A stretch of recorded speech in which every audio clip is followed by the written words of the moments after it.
Aimez-vous les uns les autres comme je vous ai aimé. Pardonnez-vous les uns les autres comme le Père vous pardonne. Aimez-vous. Vous avez jamais vu des enfants sortant de l'école après la journée scolaire et guettant l'arrivée de leurs parents? Les enfants sortent, ils sont 50, 100, 200, et puis les parents sont là.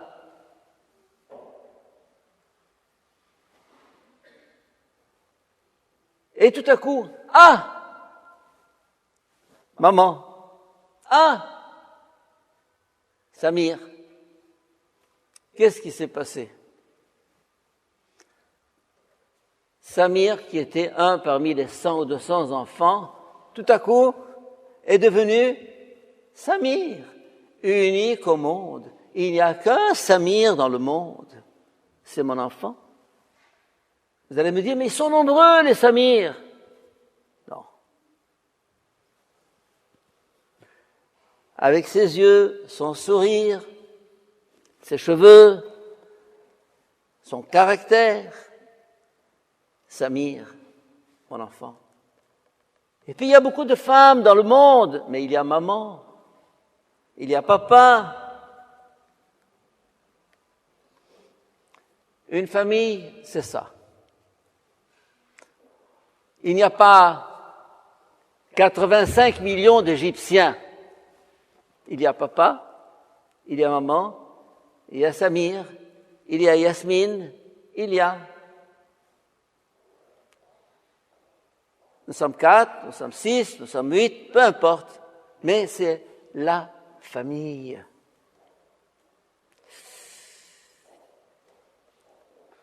Pour ceux qui ont eu une vraie famille, c'est une grâce incroyable. Dans une famille, on n'est pas plusieurs. Chacun est unique pour les autres.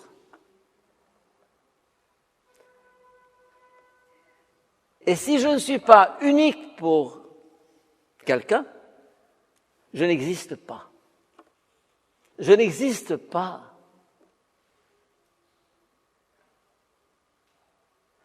Quand j'étais aux États-Unis, j'ai lu une étude sur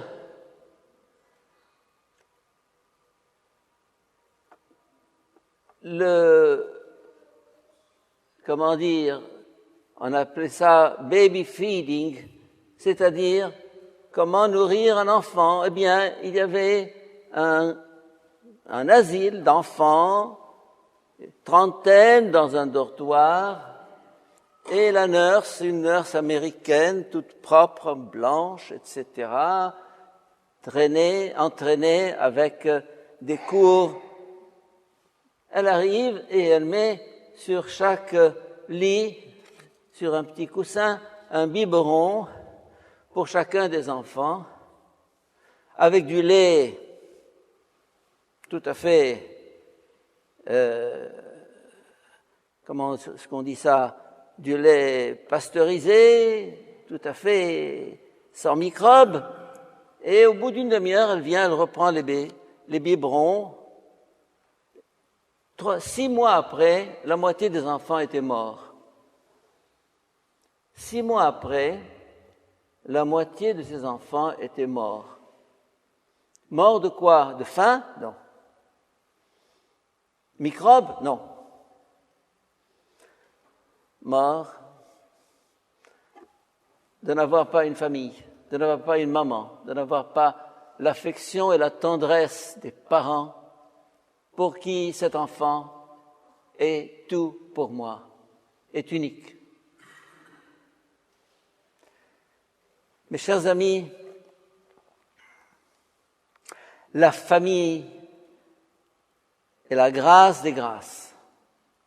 La famille est un don de Dieu. La famille est un sacrement de Dieu. Qu'est-ce que c'est qu'un sacrement?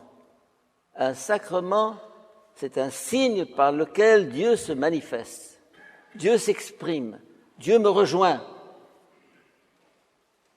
Personnellement, pensez à la communion, qui est un sacrement, le saint sacrement, comme on dit.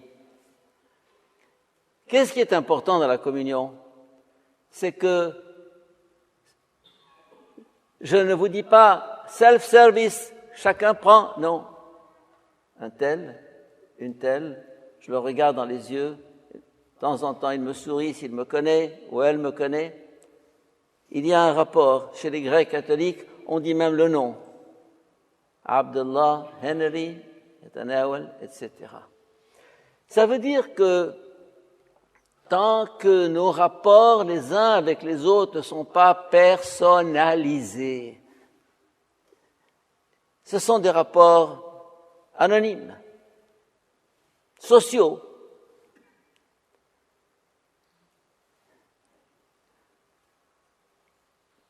Toi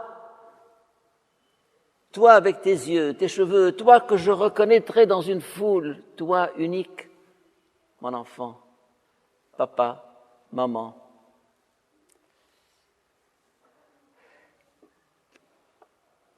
Quand je dis que la famille est le sacrement de Dieu, c'est que Dieu nous regarde de la même manière.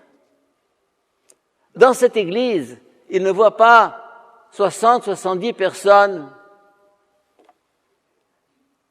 Dieu est nul en mathématiques, nul en statistiques. Il ne sait pas compter. Il compte jusqu'à 1. Et ce 1, c'est toi. C'est toi. C'est moi. Unique. Unique. Ça, c'est la famille. Posons-nous maintenant la question, est-ce que je vis cela à la maison? Est-ce que ma famille est une famille? Est-ce que je donne à la famille ce que je demande de la famille? Est-ce que je donne à mes parents ce que je demande à mes parents? Est-ce que je donne à mes frères et sœurs ce que je leur demande? Ou bien la maison est un hôtel? On vient, on ouvre le frigo, on sort des trucs, et quand on est ensemble, chacun est devant son portable. Il est en communication avec le Mexique, l'Argentine, l'Inde, le Japon, mais ceux qui sont à côté de lui, ça ne les intéresse pas. Oh, on les connaît, papa, maman, mes frères, les sœurs, mais Jane qui est là-bas, qui me sourit dans l'écran, ah, c'est elle qui est importante. Autant la technologie est une bénédiction à notre époque, autant c'est une malédiction. Parce que autant elle relie les gens, autant elle sépare les proches. On est en contact avec des gens du monde entier, et on n'a plus le contact avec celui qui est assis près de moi. Que de soirées de famille se passent, que de sorties de famille se passent, chacun plongé dans son iPad ou dans son portable. Posons-nous la question. Laissez-le dans votre poche, dans votre sac, dans votre chambre et restez. Il y a quelque chose qui s'appelle être présent. Être présent. C'est autre chose que être là. Vous êtes tous là, je vous vois. Mais vous êtes aussi présent parce que je vous vois aussi par vos yeux, par votre sourire. Je sens qu'il y a un courant, une communication, ça passe de vous à moi, de moi à vous. La présence. La présence, c'est la présence d'esprit, c'est la présence de cœur. On est là présent. Et Les moments en famille, au salon, à la salle à manger, ce sont des moments sacrés comme la messe du dimanche. Sacrés, soyez là. Non, soyez présents. On peut être là. Non, soyez présents. Être présent, c'est quoi? C'est écouter. Écoutez celui qui parle. Vous allez me dire, oh, qu'est-ce qu'il va me dire? Ben, dans une famille, on ne fait pas de la philosophie. Ils ne vont pas vous faire un cours magistral sur Sartre ou sur Descartes. Non. On va dire, vous savez, ce matin, j'ai pris le tramway et puis, voilà, j'ai attendu une demi-heure. Voilà, c'est les tramways d'Alexandrie, c'est merveilleux. Ou bien, ce matin, le professeur, il m'a dit, tu n'as pas travaillé, tu n'as pas étudié. Alors je lui dis, oui, si. Alors qu'est-ce qui s'est passé? On raconte. Et si les parents, au lieu d'écouter l'enfant qui a des histoires à raconter, lui disent, ça va, mange ta soupe et finissons. Eh ben c'est fini. L'enfant, une fois, 2 fois, 3 fois, il mangera sa soupe, il mettra son nez dans sa soupe, et puis ne lui demandez pas ensuite de communiquer avec vous quand il aura 14 ou 15 ans. C'est fini, vous avez coupé les ponts avec lui. Vous n'avez pas écouté quand il avait des petites histoires, vous raconter que tel camarade lui a tiré la chemise et que l'autre l'a fait tomber et que lui lui a fait une farce. Écoutez ces histoires de vos enfants. C'est pour eux, c'est important. Je le dis aux parents, mais je le dis aussi aux frères et sœurs. La famille, c'est un pour tous et tous pour un. Ça, c'est une famille. Une solidarité. Où on sent qu'on est porté par les autres. Qu'on est tous un. Et alors là, il ne s'agit pas simplement d'être tous un. Il faut que chacun garde sa place, joue son rôle. Papa, c'est papa. Maman, c'est maman. Maman, c'est pas la petite copine. Je me souviens, quand j'étais responsable du préparatoire au Caire, un garçon qui avait perdu son père et qui, avec sa mère, entre dans mon bureau et fond en larmes. Il dit, qu'est-ce que tu as? Il me dit, maman, elle me traite comme son amie. Et je n'ai pas besoin d'un ami ou d'une amie. Je veux une maman. Et cette même dame, la veille au soir, m'avait dit, dans le théâtre, il y avait réunion de parents, m'avait dit, vous savez, mon père, moi, je traite mon fils comme un ami. Et le fait que le lendemain même, cet enfant vienne me dire, je n'ai pas besoin d'une amie, j'ai besoin d'une maman, j'ai compris. La maman, c'est la maman, ce n'est pas la petite copine, ce n'est pas la petite amie. Et le papa, c'est le papa. Vous allez me dire maintenant, les papas, non. C'est les petits copains, etc. Oui, gardez le contact, mais vous avez un contact de père à fils, et pas de frère à frère ou de frère à sœur. Le père, c'est le père. Un père et une mère, ça structure une personnalité.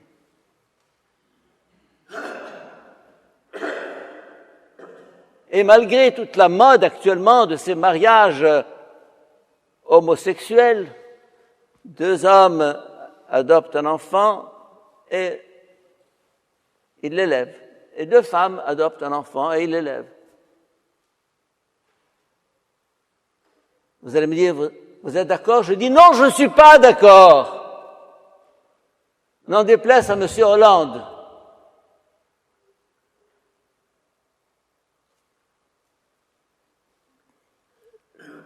L'homme et la femme et l'enfant, c'est une structure ontologique de l'être humain, anthropologique. c'est comme ça. Il les créa hommes et femmes. Et il leur dit, croissez, multipliez. Cette structure trinitaire ou triangulaire est essentielle. Ne supprimez pas un des pôles. On parle d'égalité, mais oui, femmes et hommes sont égaux, mais différents. Chacun a sa place. Et la femme doit être la femme, avec la tendresse, l'attention, la discrétion. Vous allez me dire, ah, tu n'es pas féministe. Non, je ne suis pas féministe. Ça veut dire, ce qu'on met sur le mot féministe, c'est une espèce d'égalitarisme aplati. Non. La femme, c'est la femme. La femme, c'est le cœur. Et l'homme, c'est la tête. Enlevez le cœur, vous mourrez. Enlevez la tête, vous mourrez. La famille, c'est ça. Il ne s'agit pas de revenir aux histoires de Naguib Mahfouz, Si Saïd, cette espèce de monstre qui arrive à la maison et tout le monde s'aplatit devant lui, s'écrase devant lui, on lui apporte la cuvette pour lui laver les pieds et tout le monde tremble jusqu'au moment où il est monté chez lui et de nouveau la vie reprend. Non, non, le père n'est pas ça. Ni la mère l'esclave. Non. Et je dirais, si vous relisez ce texte, ces deux textes que vous avez écoutés tout à l'heure de Ben Sirac ou de Saint Paul aux Colossiens, eh bien, il s'agit de respect, d'amour, de tendresse, de présence. Je voudrais, à part l'amour dont j'ai parlé, à part la présence dont j'ai parlé, il y a ce que j'appelle le respect. Et je dis souvent aux couples, avant de vous aimer, respectez-vous. Avant de parler d'amour, parlons de respect. Il a son tiroir, je n'ouvrirai pas son tiroir. Il a son cahier, je ne lirai pas ce qu'il y a dedans. Oh, mais c'est mon enfant, je veux savoir qu'est-ce qu'il écrit. Non. Respectez-vous. Chacun a besoin d'un espace où il soit lui-même. Respectons les espaces entre nous. On est unis, mais on n'est pas collés. Ce n'est pas la soupe. Non, la famille, c'est la possibilité pour chacun d'être lui-même et d'être accepté comme il est et d'être aimé comme il est, avec ses qualités et ses défauts. Et alors, ça suppose un respect mutuel. C'est difficile, une famille. C'est difficile de construire une famille. Je dis bien construire une famille parce que la famille n'est pas un donné. La famille est un acquis. La famille, on l'a fait. Vous allez me dire, on est là. Vous êtes là, mais jour après jour, une famille se construit. Et si vous voulez détruire un peuple, si vous voulez détruire une société, si vous voulez détruire une nation, détruisez la famille. Et c'est ce qui est en train de se faire actuellement en Occident. On s'acharne à détruire la famille. Je ne sais pas quelle est la main invisible, quelle est la main diabolique qui est derrière ça. Il y a actuellement en Occident un acharnement contre la famille, comme si on voulait mettre cette famille par terre, la réduire en miettes. Ça, c'est, je répète, diabolique. Si la société tient, si l'humanité tient, c'est par cette structure fondamentale qu'on appelle la famille. Et si ce plafond tient au-dessus de nos têtes, et si ces colonnes sont assez fortes pour le porter, c'est parce qu'il y a au cœur de la matière un mariage, une union qu'on appelle le proton et l'électron qui se sont tenus, embrassés Et là, vous avez la colonne, le plafond, la montagne, l'immeuble. Ça tient, c'est du solide. Cette relation intime entre l'homme et la femme, cette relation intime entre les parents et les enfants, n'y touchez pas. Et vous verrez le résultat des enfants épanouis, heureux, vivant dans la confiance. Et cette confiance, c'est le climat essentiel pour grandir.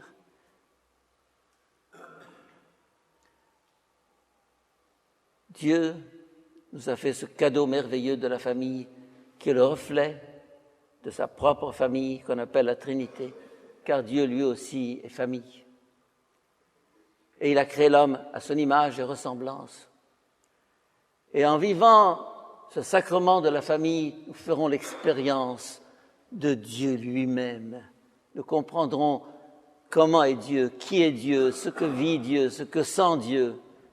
C'est dans ce tabernacle, c'est dans ce temple de la famille et de la maison que nous ferons la première expérience de Dieu.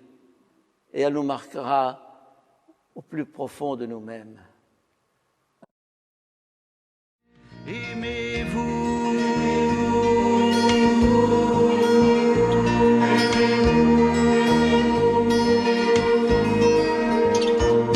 Aimez-vous les uns les autres comme je vous ai aimé. Pardonnez-vous les uns les autres comme le Père vous pardonne. Aimez-vous.